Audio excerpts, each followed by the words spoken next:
The moment my CEO called my work completely useless, the entire boardroom went silent. We were sitting in the quarterly executive meeting, investors, board members, every departmental head, and my design was projected on a 12-foot screen behind him. Ned, our CEO, didn't even look at me when he said it. He leaned back in his chair, crossed his arms, and laughed. "Whoever designed this clearly has no idea what they're doing," he said. "This concept is completely useless. Scrap it." My chest tightened. My hands were shaking under the table. Because the design he was tearing apart? I spent 6 months building it. But before I could say a word, before I could even process the humiliation, the chairman of the board slowly leaned forward and asked a question that would change everything. "Wait a second." He looked directly at Ned. "Who designed the platform our entire company runs on again?" Ned opened his mouth to answer. And that's when the real story began. Before I tell you how it all happened, please subscribe and hit the like button to follow our stories. The conference room was full when everything fell apart. Senior leaders filled the long table. A huge screen showed my latest product design. I sat near the end of the table, notebook in my lap, trying to stay calm. Then Ned Hale, my CEO, leaned back in his chair. He tapped the screen with a pen and gave a short laugh. "This," he said loudly, "is completely useless." The room went still. My chest tightened. Ned continued like he was enjoying a show. "Honestly, this is an embarrassment. I don't know how anyone thought this was ready for executive review." Heat rushed into my face. I felt every eye in the room turn toward me. Ned didn't even look at me. "Scrap it," he said. "We're not wasting another minute on this design." My fingers tightened around my pen. I had spent 6 months building that system. 6 months. Before I could say a word, a calm voice spoke from the other end of the table. It was Arthur Dalton, the board chairman. He leaned forward slowly. "I have a question," he said. Ned smiled confidently. "Of course." Arthur looked around the room. "Who designed the current platform again?" The room went completely silent. Ned answered without missing a beat. "That would be my strategic vision," he said smoothly. He folded his hands like he had just explained something obvious. Several executives nodded. Across the table, the board members looked impressed. Arthur Dalton raised his eyebrows. "Well," he said, "the platform has been our most successful product in the last 5 years." A few directors murmured in agreement. One of them added, "User growth doubled after the last update." Another said, "And the investor reports praised the design improvements." Ned nodded like he expected every word. I sat quietly in my chair. Because I knew the truth. I had designed the entire platform. Every screen. Every system flow. Every feature users loved. But Ned kept talking like it was all his idea. "It took a lot of long nights," he said with a humble smile. The board members laughed lightly. Arthur leaned back. "Well," he said, "that's exactly why I was surprised to hear you call the new design useless." Ned shrugged.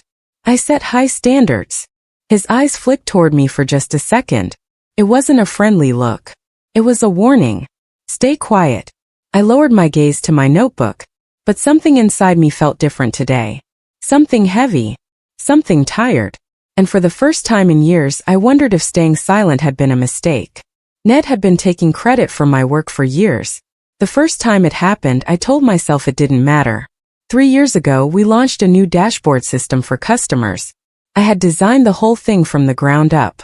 I spent nights at the office sketching layouts and fixing problems.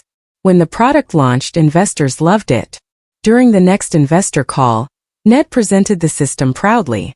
He clicked through my slides like they were his. "Our team executed my design vision perfectly," he said. I remember staring at my laptop screen during that call, waiting for him to mention my name. He never did. Later, when the call ended, he walked past my desk. "Great work," he said casually. I smiled and thanked him. At the time, I believed something simple. If I worked hard enough, recognition would come eventually. So I kept building. The mobile redesign. The payment flow. The recommendation engine. Each one made the company stronger. Each one made Ned look smarter.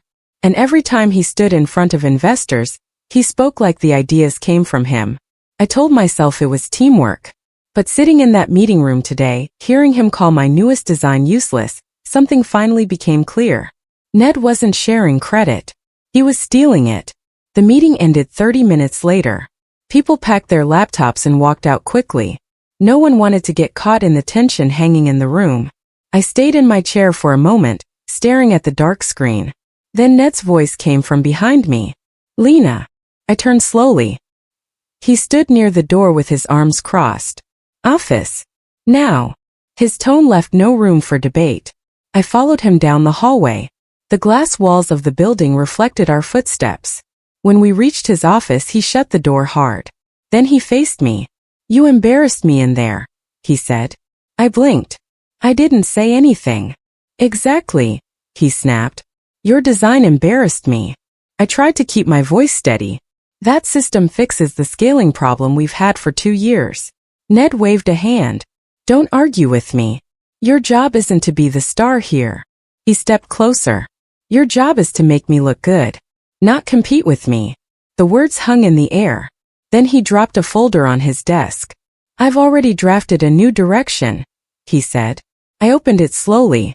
The diagrams inside made my stomach sink, because the changes he wanted would break the entire system. I studied the pages in silence. Ned watched me like he expected praise. But the design was a disaster. The new structure removed the core algorithm that powered our platform. That algorithm balanced data flow between millions of users.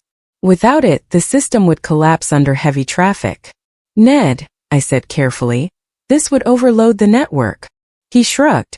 It looks simpler. It's not about looks, I replied. The system won't survive peak usage. Ned leaned against his desk. You designers always make things complicated. I pointed at one diagram. If we launch this version, the product could crash during the first big surge. He smiled slightly. That's why you're here. To fix it. I felt a chill run down my spine. It can't be fixed if the core structure is wrong. Ned's eyes hardened. Then make it work anyway. He picked up his phone, already losing interest in the conversation. We're presenting the redesign at the next board meeting. That's 4 weeks away, I said. Plenty of time, he replied. I closed the folder slowly. Ned looked up one last time. And Lena? Yes. Remember who signs your paycheck? That afternoon I went straight to the engineering floor. If anyone understood the danger in Ned's redesign, it would be the Chief Technology Officer. Oliver Grant sat in his office surrounded by screens full of code.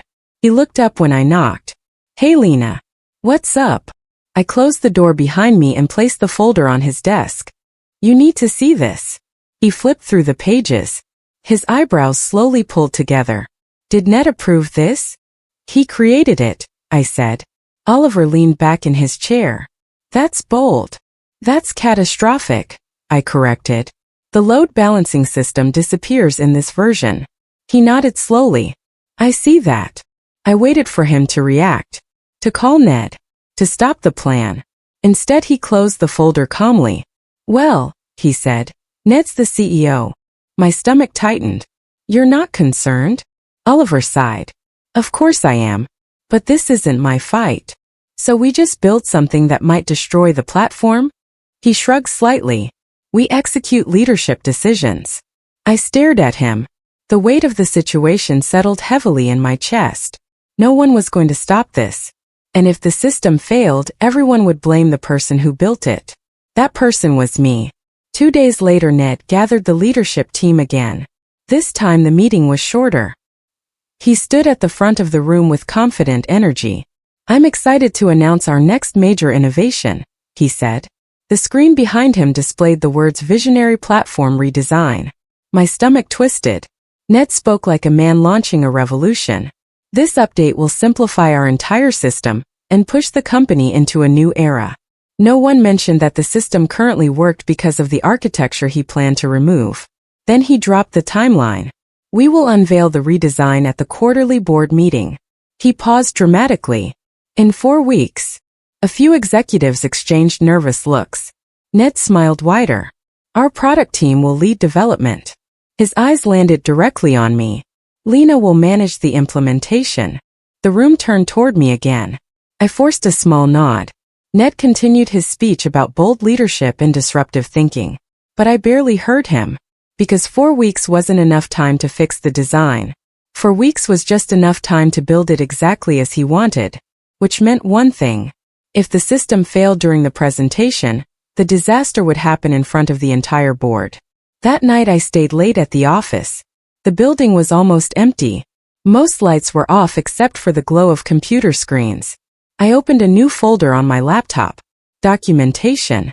Things went wrong. I needed proof of everything. Every instruction Ned gave. Every warning I sent. Every design change he demanded. I started saving emails. Then I copied internal messages from our work chat. I even exported the meeting notes from the redesign discussion. The file grew quickly. At midnight I added something else. Recordings.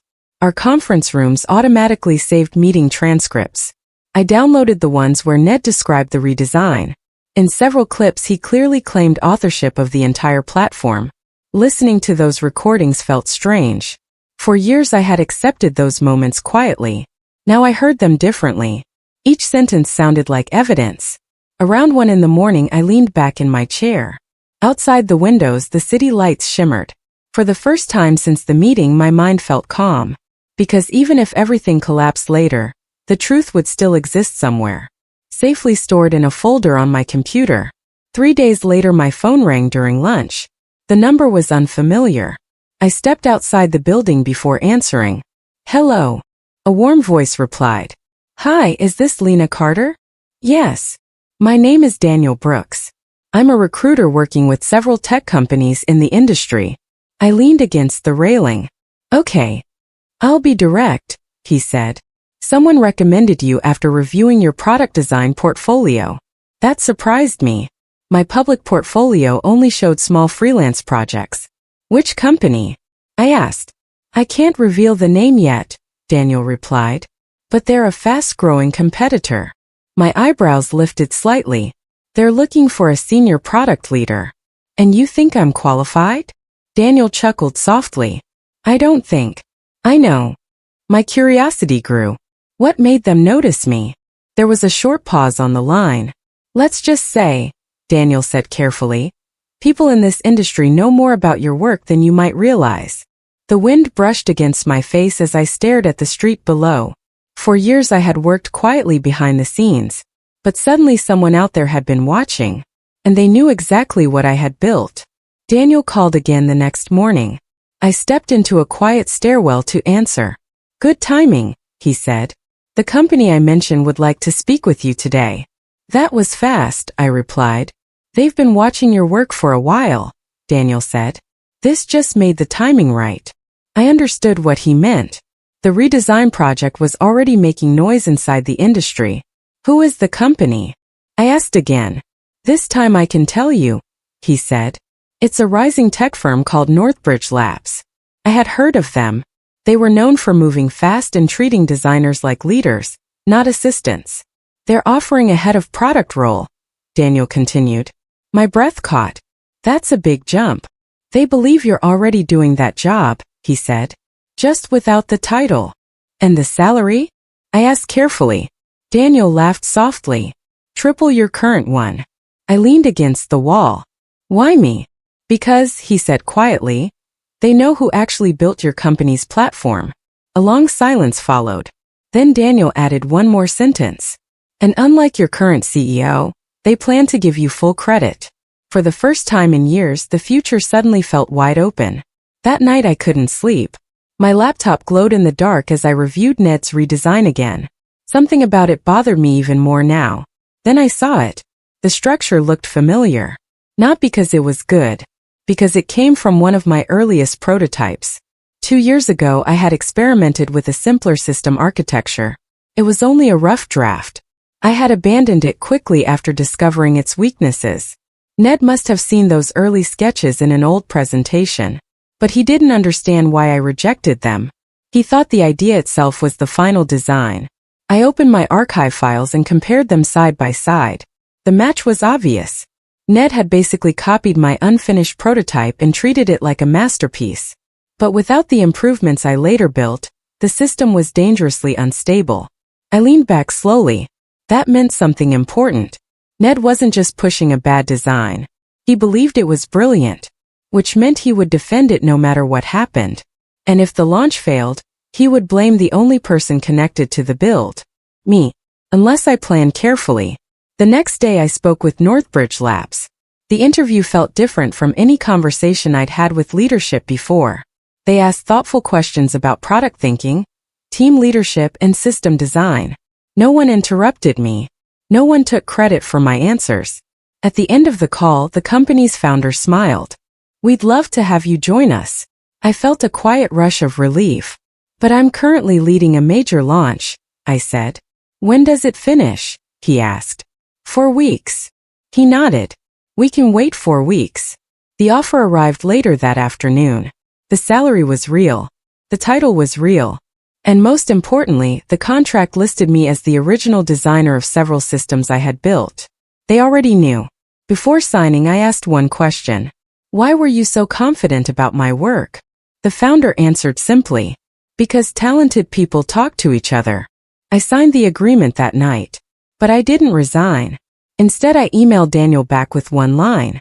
"I'll start in 4 weeks." Until then, I had one final project to finish. Ned's redesign. 1 week later, the company woke up to chaos.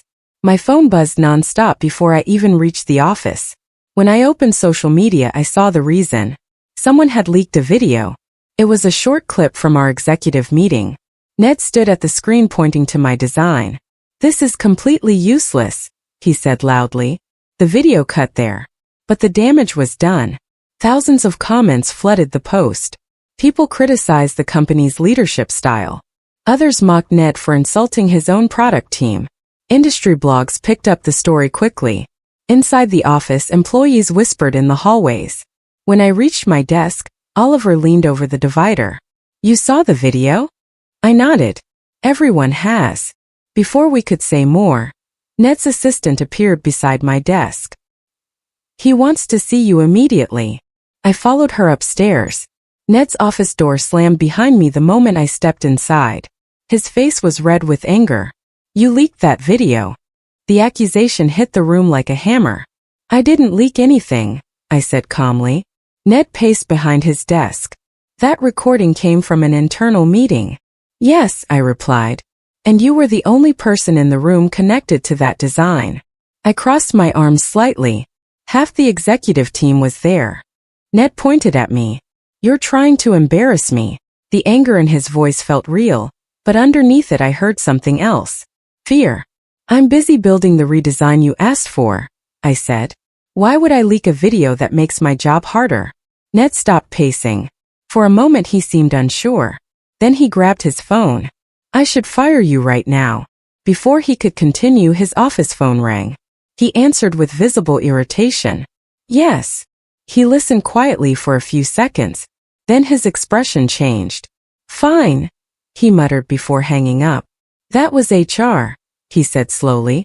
"They reminded me that you're the only person capable of finishing this system." The words hung in the room. Ned exhaled sharply. "Get back to work," he said. I turned toward the door. But as I reached it, he added one more sentence. "If this launch fails, Lena, your career is over." The leaked video made investors nervous. Within 2 days, Ned scheduled a call to calm them down. I watched the meeting from my laptop. Ned sat in the main conference room with a confident smile. "Let me be clear," he said to the investors. "The redesign is my personal project." He clicked through slides showing diagrams I recognized. They were my diagrams. Ned spoke smoothly. "Our product team assists with execution, of course." One investor asked, "Who leads the design work?" Ned didn't hesitate. "Just a support role," he said. "An assistant named Lena handles the drafts." I felt a strange calm listening to him. Assistant. After 10 years in product design. Another investor asked about the leaked video. Ned waved the concern away. "Internal misunderstanding," he said. "I demand excellence from my team." He leaned closer to the camera. "But the new platform is entirely my creation." Oliver sat beside him during the call. He said nothing. The meeting ended with polite investor nods. Ned looked satisfied. I closed my laptop slowly. because every sentence he just said had been recorded. And every sentence was now part of the documentation folder on my computer. Development continued through the third week. On the surface, everything looked normal. Engineers built the system exactly as Ned described. But behind the scenes, I worked on something else. 2 versions. The first version followed Ned's instructions perfectly. It removed the core balancing algorithm and simplified the architecture, just like he wanted. The second version looked almost identical from the outside. But inside, the original system still existed. Stable. Strong. Tested. Only I knew the difference. The files were stored separately in our development server. One labeled Visionary Redesign. The other labeled Backup Framework. Late one night, Oliver walked past my desk and noticed the extra build. "What's that?" he asked. "A safety net," I replied. He studied the screen for a moment. "You think the launch might fail?" "I think we should be prepared." Oliver nodded slowly. "Smart." He didn't ask any more questions. And I didn't explain. Because if the board meeting turned into a disaster, one version of the system would collapse. The other one would reveal the truth. The quarterly board meeting arrived faster than anyone expected. Executives filled the large auditorium inside company headquarters. Board members sat in the front row. Investors watched through a live video feed. I stood near the back of the room with the engineering team. Ned walked onto the stage like a performer entering a spotlight. He looked confident, maybe even excited. Behind him, the screen displayed the words "Revolutionary Platform Launch." Ned raised his hand slightly. "Today," he said proudly, "we introduce the future of our company." The lights dimmed. Slides appeared showing the simplified system design. Ned explained it like a visionary genius. "Our platform will now run faster, cleaner, and smarter than ever before." Some board members nodded. They didn't know what had been removed from the architecture. Ned continued speaking for 20 minutes. Every slide described features I originally built years ago. But he spoke as if he invented them yesterday. Finally, he reached the last slide. "Now," Ned said with a smile, "let's see the system in action." A live demo screen appeared. He turned toward the audience dramatically. "Watch closely."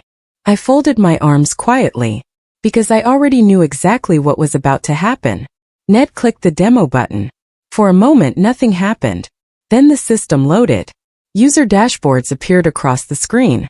Ned began walking through the features confidently. "Notice the speed," he said. He opened another page. "Now we'll simulate live traffic." He pressed another key. At first, the platform handled the test. Then the data stream increased. Thousands of simulated users entered the system. The balancing algorithm wasn't there anymore. Within seconds, the screen froze. Ned clicked again. Nothing responded. The audience shifted in their seats. "Just a small delay," Ned said quickly. The system tried to process the traffic again. Then the entire platform crashed. A bright red error message filled the screen. "Connection failure." The room went completely silent. Ned stared at the display like it had betrayed him. He pressed more keys. The error message stayed. Board members exchanged confused looks. Investors watching online began sending messages. Ned slowly turned toward the audience, and his eyes locked onto me. I recognized the expression immediately. He wasn't shocked. He was looking for someone to blame. Ned stepped away from the frozen screen slowly. For a moment, he said nothing. The room waited. Then he cleared his throat and forced a tight smile. "Looks like there's been a technical mistake." His eyes moved straight to me. "This system was built by our design team," he said. "Specifically Lena Carter." Every head turned. I walked forward calmly. My heart was beating fast, but my voice stayed steady. Ned pointed toward the screen. "She must have implemented the architecture incorrectly." A board member leaned forward.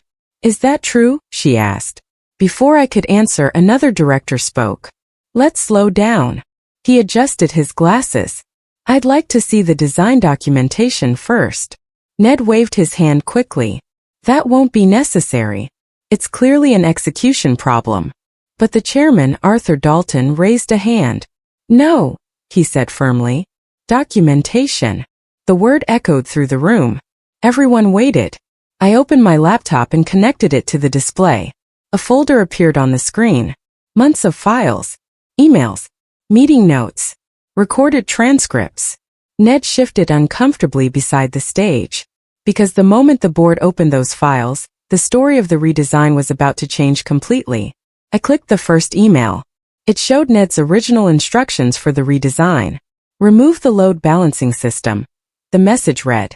A quiet murmur spread across the room. I opened another file. This one showed my reply. Warning. Removing this system may cause traffic overload. Then I opened a third message. Ned's response appeared clearly. Do it anyway. Simpler is better.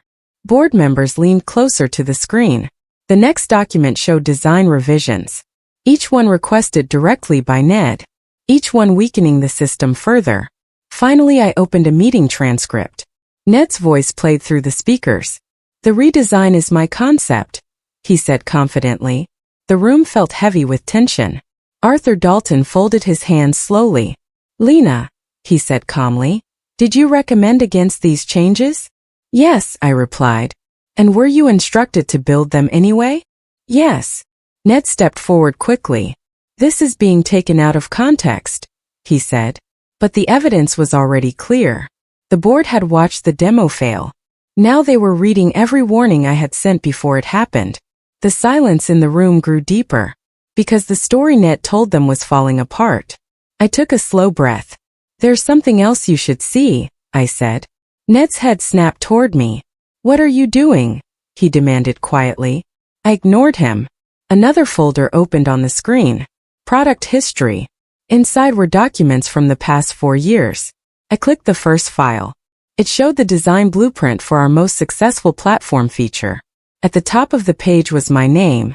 Next, I opened the launch presentation Ned had shown investors 2 years ago. His name appeared on the title slide. The design diagrams matched mine exactly. Gasps moved through the room. I opened another file. The mobile interface redesign. Again, my original documents appeared beside Ned's investor presentation. Same layout. Same system. Different author. Arthur Dalton looked at Ned slowly. Are you claiming these designs as your own? Ned's voice tightened. I lead the company's product vision. But did you design these systems? Arthur asked. Ned didn't answer immediately. The silence was loud. Because the pattern was now obvious. Every major success the company celebrated had one thing in common. The same designer behind it. Me. One of the board members leaned forward suddenly. I recognize this interface, he said. He pointed at one of the documents on the screen. This is the system we praised during last year's investor summit. Another director nodded. Yes, Ned said he personally designed that upgrade. The board members looked back at the original blueprint. My name remained clearly visible at the top. Arthur Dalton turned slowly toward me. Lena, he said carefully, how long have you been designing the company's core platform? Since I joined 5 years ago. A quiet wave of realization passed across the room.